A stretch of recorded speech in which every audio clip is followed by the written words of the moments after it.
ప్రజల కొరకు ప్రాణం పెట్టేవాడే ప్రజానాయకుడు. నాయకుడు మీకు సేవ చెయ్యాలి, మీకు అన్నం పెట్టాలి, మీకు ఇళ్ళు ఇవ్వాలి, మీ పిల్లల చదువుకు డబ్బు ఇవ్వాలి. క్రైస్తవుడు కదండి జగన్. ఎలాగైనా జగను క్రైస్తవుడు. ఏ గుణాలు ఆ పిల్లాడిలో వచ్చాయి, ఇవే గుణాలు. వాళ్ళ నాయనమ్మండి చాలా భక్తిపరురాలు. ఇంకా వాళ్ళ అమ్మని మీరు చూస్తుంటారు, బైబిల్ పట్టుకొని వేదికలో ఎక్కుతుంటది.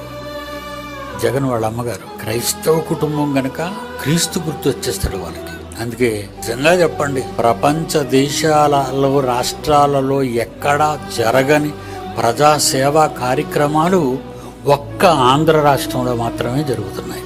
ఎందుకంటే అతను క్రైస్తవుడు గనుక. నా సలహా, ఒక క్రైస్తవ పండితునిగా సన్నిధిలో నిలబడి చెప్తున్నాను మీతో, మీరు ఒకవేళ ఓటు వేస్తే జగన్కు తప్పకుండా ఓటు వేయాలి. చాలా మేలు చేస్తున్నాడు కదండి. అమ్మ ఒడేట.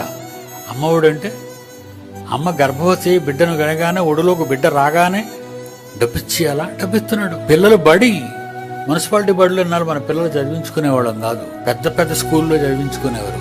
ఇప్పుడు పిల్లలకి పాలు, గుడ్డు, పలకలు, పుస్తకాలు, బట్టలు, భోజనాలు ఇంగ్లీష్ మీడియం చేశాడు. ఉన్నమాట అండి, చేసినవి మనం చెప్పక తప్పదు.